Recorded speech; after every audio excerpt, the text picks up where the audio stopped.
Hello, my dear students. So, we are meeting after a long time after your summer break. I hope you all are fine and you have had a great time during your summer break. So, now today I have come here with the third chapter of your syllabus, two stories about flying. So, from the title itself, we can understand that there are two stories. Number one, his first flight, written by Liam O'Flaherty, and the second one is Black Aeroplane, written by Frederick Forsyth. So today I am going to start the very first story, his first flight, written by Liam O'Flaherty. Liam O'Flaherty is an Irish novelist. He is also a short story writer. He generally deals with common people's experience and common people's and real lives and common people's perspective. Okay, so this is a very beautiful story, his first flight. Now, before you read, since the earliest times, humans have dreamt of conquering the skies. Conquering means winning over, to gain victory over the skies. Here are two stories about flying. So, these two stories are related to flying. First one is a young seagull is afraid to fly. How does he conquer his fear? So the first story deals with a young seagull. Seagull is a type of seabird. Okay, so a young seagull is afraid to fly. Okay, so how does he conquer? Conquer means again gaining victory over or winning over. So how did he win over his fear? How did he conquer his fear? So this is the theme of the story. Okay. So I'm getting into the chapter, his first flight. The young seagull was alone on his ledge. His two brothers and his sister had already flown away the day before. He had been afraid to fly with them. So when the chapter is opening, when the story begins with the description with an image of a young seagull who was left alone on his ledge. Ledge means a narrow horizontal shelf projecting from a wall, or here a cliff. Cliff means a sharp rock. Okay, so ledge means a narrow horizontal shelf projecting is coming from a wall or a cliff. Cliff means again a sharp rock type of mountain. So that young seagull was left alone on his ledge. His two brothers and his sister. So he was having two brothers and a sister. All are seagull. Seagull means again I'm repeating, seagull means a type of seabird. So the young seagull has two brothers and a sister. Now they had already flown away. Flown is the participle form of fly. Fly, flew, flown. Fly is the first form of verb. V2 is flew, fly, flew and flown. Flown is the V3 form or participle form of fly. So they had already flown away the day before, the previous day. But this young seagull, was not able to fly. He had been afraid to fly with them. He couldn't gain control over his fear. That's why he was not able to fly with them. Somehow, when he had taken a little run forward to the brink of the ledge and attempted to flap his wings, he became afraid. So, whenever he was trying to fly, whenever he was coming at the brink of the ledge, coming to the brink of the ledge, okay, ledge means it is written here the meaning of ledge. So when he was coming to the brink of the ledge, brink means the edge, okay, the last part of the ledge, okay, the boundary part is called brink, okay, the edge or brink, the boundary part. So when he was coming to the boundary part and whenever he was trying to flap his wings, he was getting afraid. That's why he was not able to fly. Now the great expanse of sea stretched down beneath, and it was such a long way down, miles down. So whenever he was trying to fly, now when he got the view of such a great expanse of sea, expanse means the vast sea. The vast sea was lying beneath. Whenever he was getting the view of that vast sea, the expanse of sea stretched down beneath, he was very much afraid, and it was such a long way down, and the sea was long way down, miles down, so he was getting fear of falling down. That's why he was not able to fly. He felt certain that his wings would never support him, so he bent his head and ran away back to the little hole under the ledge where he slept that night. So, he was not gaining confidence, actually, he was having the lack of confidence. He was thinking that his wings would never support him to fly, and if he tried, then he would fall down the sea. That's why he was not able to fly. So he bent down his head. It was a sense of defeat. So he bent down his head and ran away back to the little hole under the ledge where he slept at night. Even when each of his brothers and his little sister, whose wings were far shorter than his own, ran to the brink, flapped their wings and flew away, he failed to muster up courage to take that plunge which appeared to him so desperate. So, even if his other brothers and sister, they got the success of flying, in spite of having weaker wings, he was thinking that his brothers and sisters, their wings were shorter than his, not weaker, it was actually shorter than his, still they made it. They were able to fly, while he was not gaining the confidence. That's why he was not able to fly.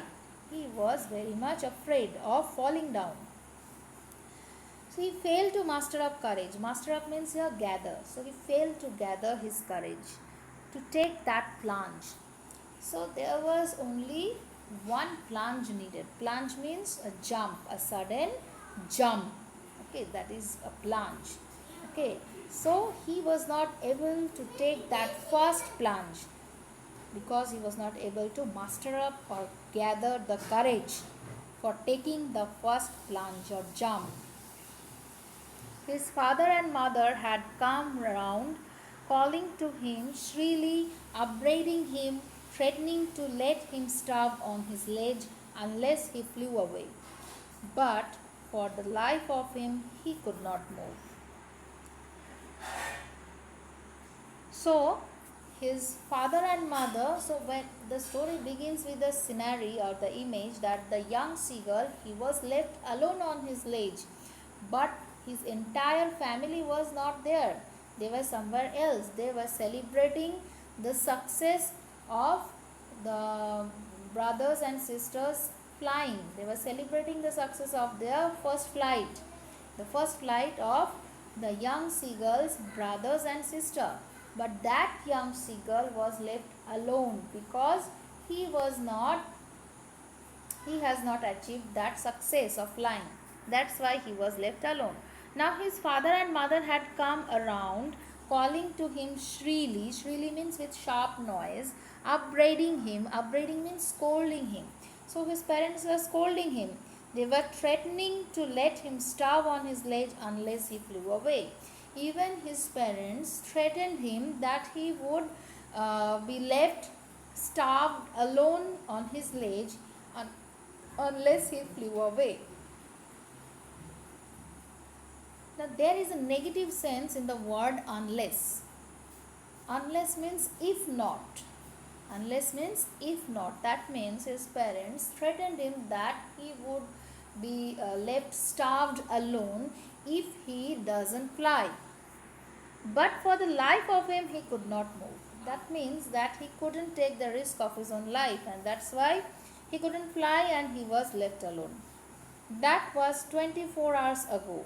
Since then, nobody had come near him.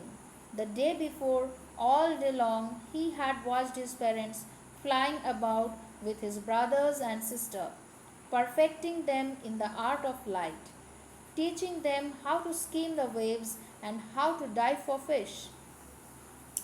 Now that was 24 hours ago. Since then, nobody had come near him because they were busy celebrating the success of the first flight of his brothers and sister. So he was left alone for almost 24 hours. Now at that time, you can feel, we all can feel that if the same thing happens to us, if we are not getting something, and if we find that our sibling brothers and sisters, they have achieved some success, and our parents are very busy with celebrating their success only, and I'm trying and trying, but I'm not gaining that confidence, and I'm not able to get that success. So we feel very low at that time, right? That there is nobody to attend us. Now the same thing was happening to the seagull also. He was feeling very alone. He was left alone because others were busy celebrating his brothers and sisters' success, which he had not achieved yet. So his parents were flying about with his brothers and sister, perfecting them in the art of flight, teaching them how to skim the waves. So now after having their first flight, now the parents are busy teaching them how to skim waves. Skim means to move slightly just above a surface. How to uh, how to tackle the waves in the sea. Okay, so they were trying to make their children perfect in skimming the waves and the other things, in the art of flying, how to dive for fish, and these things. Now he had in fact seen his older brother catch his first herring and devour it. Herring means a soft finned sea fish. So his brother has also started catching his first prey. Prey means for his first um, prey for food. Okay, so he has hunted. Okay, he has hunted for the first time his prey. So he has hunted a herring. He has got his first prey in the form of a herring. Herring means a soft finned sea fish. And he has also devoured it. Devoured means swallow it, taking full of it, okay, into the mouth. Standing on a rock while his parents circled around, raising a proud cackle. While he was catching the first herring, his brother was catching the first herring and he was devouring it. All the family members were standing on a circle and they were raising a proud cackle. Cackle means the sound of bird. That is called cackle. So they were very happy, they were very proud on the success of their child. And all these things were viewed by the lonely seagull who was left on his ledge. And all the morning the whole family had walked about on the big plateau midway down the opposite cliff, taunting him with his cowardice.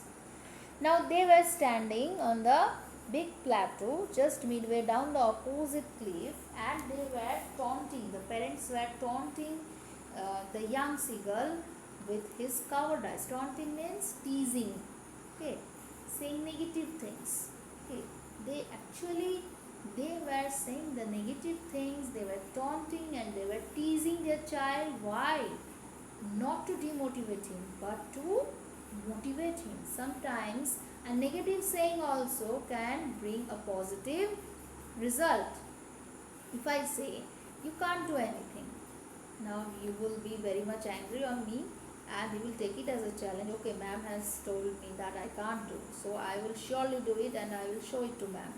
So sometimes a negative saying also, and mostly it happens between parents and children. Sometimes our parents scold us, and if they say a negative line, sometimes we take it as a challenge. Okay, father, you have told me like this, so I will show you. I will prove that I can do. So in such way, his parents were actually taunting him with his cowardice. Cowardice means for his fearfulness. Okay, actually he was not overcoming the fear. That's why he was considered as a coward. So coward is an adjective and cowardice is noun. Cowardice, the word cowardice is a noun and coward is adjective. He is a coward. Now, what is his quality? He is a coward. And noun is here cowardice. That his parents were taunting him with his cowardice. So, cowardice is your noun and coward is adjective. Now the sun was now ascending the sky. Ascending means ascending order and descending order. So the sun was rising in the sky, ascending, it was going upward in the sky, blazing on his ledge. Blazing means glowing with heat. That is called blazing. Blazing on his ledge that faced the south. He felt the heat because he had not eaten since the previous nightfall. Also the seagull was actually starving because he had not eaten anything till the previous nightfall, till last night. He stepped slowly out to the brink of the ledge and standing on one leg with the other leg hidden under his wing, he closed one eye then the other.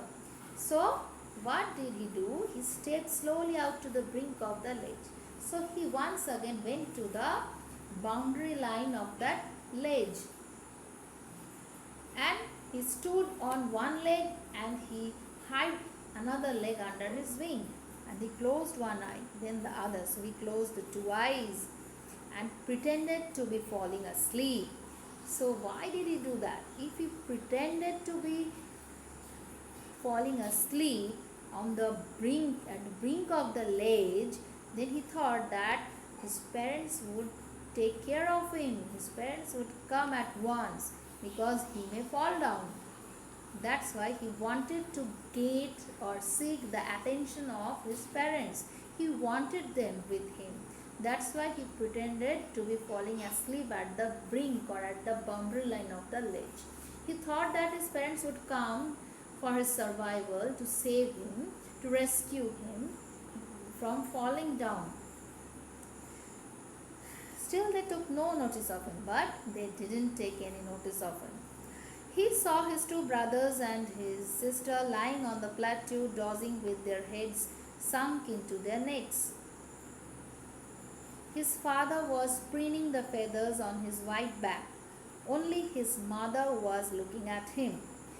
She was standing on a little high hump on the plateau, her white breast thrust forward. Now and again she tore at a piece of fish that lay at her feet and then scraped each side of her beak on the rock. So nobody took notice of him, only his mother was awakened. He looked at him, her mother looked at him, and she was standing on a little high hump on the plateau and her white breast thrust forward. It was coming out forward. Now and again she was actually tearing at a piece of fish, okay, which was lying at her feet, and then he scraped each side of her beak on the rock. Now if you notice that the birds do these things, they sometimes scrape their beak. Scrape means to have a friction with a rock, okay, to have a friction with a rock. Due to that their beaks got sharpened. Whenever they have to tear something with their beak, sometimes they scrape their beak each side to sharpen their beak, okay. So his mother was doing that scraping each side of the beak on the rock. The sight of the food maddened him. Now he was actually starving from the last night, and the sight of the food, the sight of the fish which his mother was tearing, he was maddened with that sight, that scenery, that view. How he loved to tear food that way, scraping his beak now and again to wet it. And the young seagull actually wanted that fish, and he was he was reminding the memories, he was remembering the memories, that how he loved to tear food that way, scraping his beak now and again to wet it. Wet means to sharpen, as I have already told you. So now I am leaving the story here, and I am just giving you one work. Just think about the story and just empathize with the seagull. Empathize means you are aware with the meaning of sympathize. Sympathy means having pity for someone. That is sympathy. And what is the meaning of empathy? Empathy means to consider yourself at someone's place. Now, if we were in the seagull's place, if we consider ourselves in the place of seagull, that is called empathy. And sympathy for nature, having natural pity or kindness for someone else, that is sympathy. But I am telling you to empathize with the seagull. We all have to face such kinds of situation. We know that we have to do this thing, we have to do that thing, but we are very much afraid of taking that first plunge. And it worsens the situation if our friends or if our sibling brothers and sisters, they are getting the success and our parents are very happy with their performance, and only I am left to have that achievement. So I'm leaving the story here for today. I will come with the rest of the part tomorrow. Till then, you just think and try to empathize with the situation of the seagull. Okay? So, thank you.